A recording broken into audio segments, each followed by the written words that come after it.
এই ভিডিওটা হচ্ছে সকালের, আর আমি এডিট করতে বসেছি বিকেলবেলা। আর আজকে রান্না করলাম গিয়ে আলু পটলের তরকারি, মাছের ডিম, আর তোমার গিয়ে মোচা। তো এইখানটা অনেকগুলো পেঁয়াজ কেটে রেখেছি, কারণ মাছের ডিমে পেঁয়াজ দিয়ে মানে ভাজলে খেতে বেশ ভালো লাগে, তার জন্য আমি অনেকগুলো পেঁয়াজ কেটেছি। আর এই যে লেবু দিয়ে আমি মাছ মাংস সব কিছুই ধুই, লেবু ছাড়া আমি একদমই ধুই না, আমার ভালো লাগে না আস্তে আস্তে গন্ধ করে। তো ঝটপট করে রান্নাবান্না আগে করে নিয়ে আসি।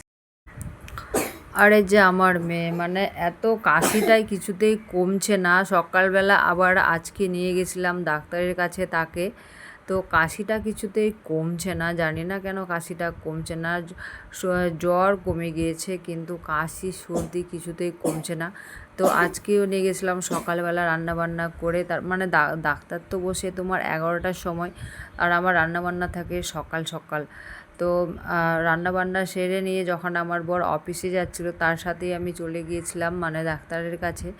তো ওখান থেকে আজকে ওষুধ নিয়ে আসলাম, কাশি ওষুধ দিয়েছিল এর আগে, কিন্তু তার সত্ত্বেও আর একবার দেখিয়ে আমি ওষুধ নিয়ে আসলাম। তো এই ভিডিওটা আমি বিকেলবেলা এডিট করছিলাম, করতে করতে রেখে দিয়েছি, এখন বাজে প্রায় 8।